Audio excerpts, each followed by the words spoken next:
Good morning, students. Last class we have seen about the schizophrenia and introduction about the schizophrenia, positive symptoms, negative symptoms, and Kurt's symptoms of schizophrenia. And types we have discussed in the revision class, mainly the paranoid schizophrenia we have seen in detail.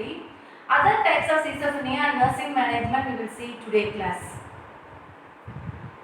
Other type is catatonic schizophrenia. So what is a catatonic schizophrenia means? It is a schizophrenia subtype that entails extremes of behavior. The person have the extreme types of behavior, either excitement or stupor. So in fact, at one side or in some situations, at sometimes patient is unable to speak, respond or move. Even though we are giving any reaction stimuli to the patient, they never react to the stimuli. That is catatonic schizophrenia. Common catatonic behaviors: rigidity or stupor. That is a very common rigidity or stupor, and performing strange movements and staying in uncomfortable position without shifting. That is mainly the long standing one position, waxy flexibility, erratic and extreme movement, and echolalia and also echopraxia. Echolalia is a repetition of words. Echopraxia is mimicking the others' behaviors. Next we will see what is catatonic excitement.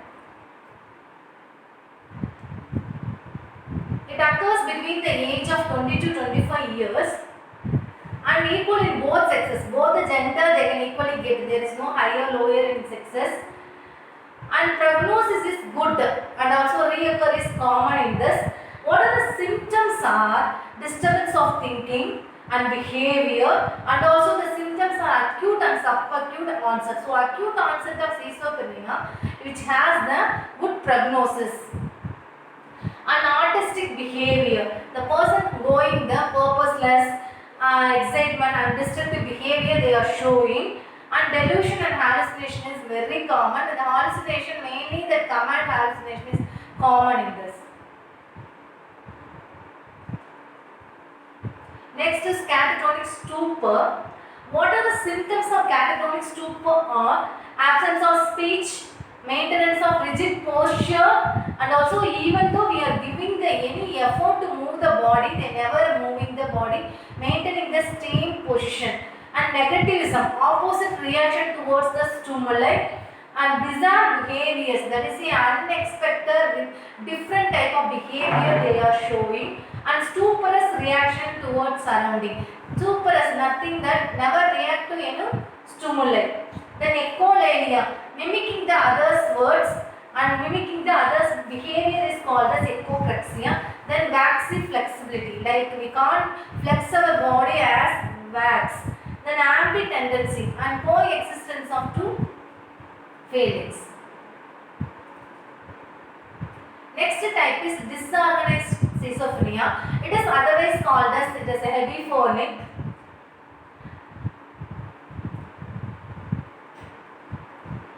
So disorganized schizophrenia or epiphonic schizophrenia refers to incoherent and illogical thoughts and behaviors. Both thoughts and behaviors are incoherent and illogical. What are the symptoms are? Delusion and hallucination common, disorganized speech and behavior, lack of personal hygiene, social withdrawal, that is artistic thinking leads to the withdrawal from the society, inability to show the emotion. They never react to any other situation like a flattered mood.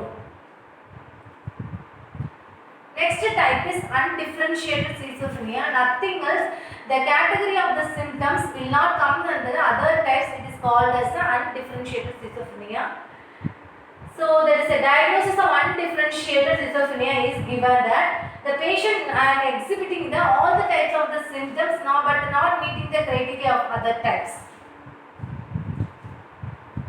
Symptoms are hallucination, disorganized speech, and catatonic, extremely disorganized behavior, and also show little emotion like a negative behavior, low energy, paranoia, and social withdrawal. So all the type of schizophrenic symptoms are mixed and present with the undifferentiated schizophrenia.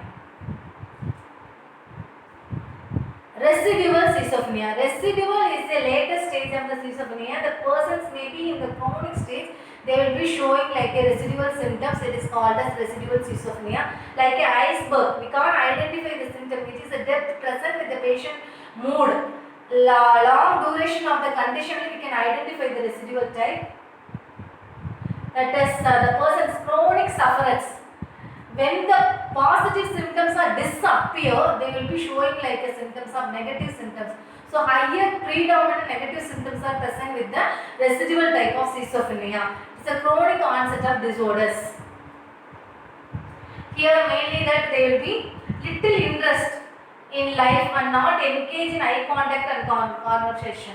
They never be mingled with the others. Next is simple schizophrenia. It is insidious and gradual course. This also occurs between the age of 15 to 20 years. More incidence in males. Symptoms are, here prognosis also poor in the simple.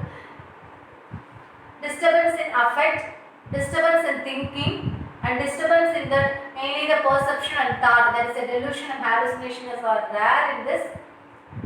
And wandering aimlessly. They will be going away from the original place. They want to see different things in the new way. Childhood or juvenile schizophrenia. Any disorders comes in the during the childhood type, we can say the juvenile disorders. Same way here also, the symptoms are shown during the childhood period, that is called as juvenile schizophrenia. Mainly that it's not common, but in the age of 5 to 10 years and 12 to 14 years are common to get the symptoms. Onset also acute and gradual, prognosis also poor in this condition. What are the symptoms are? Mainly the delusion, hallucination, paucity of the speech and thought. That is a thought break or thought insertion withdrawals are common. Disorganized thinking, bizarre behavior. That's a peculiar type of the behavior, unexpected behavior they are showing. And flat but no change in any emotion like a lethargic mood. Next is schizoaffective psychosis. Here the word itself you can understand that schizoaffective psychosis means affective disorders are mania and depression. When the patient is in schizophrenia, they are showing the symptoms of mania or depressive episodes. That is called as schizoaffective psychosis. The symptoms of schizophrenia are associated with symptoms of depression and mania. The next type of schizophrenia is pseudo-neurotic schizophrenia. Pseudo means false, it is not an original symptom. Neurosis means here the person is showing the neurosis disorder symptoms, not the original features of schizophrenia. So it is called as pseudo-neurotic schizophrenia. Here the symptoms like anxiety, phobia, OCD and hysteria symptoms they are showing, but not a psychotic disorders. The treatment specifically, either we are giving the antipsychotics or any therapies we are giving not effective for the pseudo-neurotic because it is a false disorder. So we have to go for the careful examination and also we have to repeat the interview to reveal the why they are showing this type of false symptoms. How we can diagnose the schizophrenia? Which are the symptoms highlighted for the schizophrenia are delusion, disorganized speech, hallucination, negative symptoms and also disorganized behavior. So this is a very highlighted symptoms. This symptom must be present when they are diagnosing the schizophrenia. Along with that, what are the assessment to be done are thorough psychiatric history to be collected and mental status examination to be evaluated and clinical observation like follow-up and also their medications to be done and CT scan, MRI to be done to analyze about the brain imaging studies and also anatomical changes, anything there. So even though we are collecting anything, we have to follow about the ICD-10 criteria whether the patient has met or not for each disorders. Treatment mainly medication and mostly the patient has to be hospitalized because a functional psychotic and major psychotic disorder to be hospitalized and give the treatment and psychotherapy, social and vocational skill training and ECT. We'll see detailing. Medication mainly that antipsychotics to be given. Some of the examples are chlorpromazine, flufenacin, haloperidol, trifluorescin. Other drugs are mainly the clociform, risperidone, and the valnesiform. These are the drugs to be mainly given. Even though they are the schizophrenic disorder, there is a chance of being the pseudo neurotic schizophrenia, and also they have the schizoaffective disorder. So we can give for the benzodiazepines for the neurotic symptoms, and we can go for the antidepressants for when they are showing the schizoaffective disorders. And ECT mainly not for all the patient when the patient is not cooperated to the any other mode, and also they are not promoted, not any response to the drugs, and catatonic stupor and excitement, this type of condition to be given. Mainly the 8 to 10 ECTs, it should be followed in the 4 to 6 weeks. Psychological therapy, mainly that cognitive therapy to change the thought and misbehavior of thoughts, group therapy, behavior therapy, family therapy. The cause for the patient is family, means family therapy to be given, and SST, social skill training to be given. Psychosocial rehabilitation, it is a major psychotic disorder and chronic disorder. Rehabilitation is very important to overcome the stigma and discrimination in the society. And prognosis based on the duration of the illness. Shorter duration carries the better prognosis. Type of schizophrenia, mainly the paranoid and catatonic, carries the good prognosis because the acute and subacute conditions. Other schizophrenia not having the good prognosis, neither the simple epiphonic, juvenile, and also pseudoneurotic illnesses are having the poor prognosis. And personality, we are seeing non-suicide and also stable personality respond better to the treatment. And precipitating factors, if we are seeing us, when there is a precipitating factors are present, it's easy to improve the patient. We can know the factors to stimulate. And age, mainly that lesser age, lesser than 20 to 30 years of age, we are getting better prognosis. And type of onset also, mainly the acute and subacute onset, we can get better than gradual onset of the disease.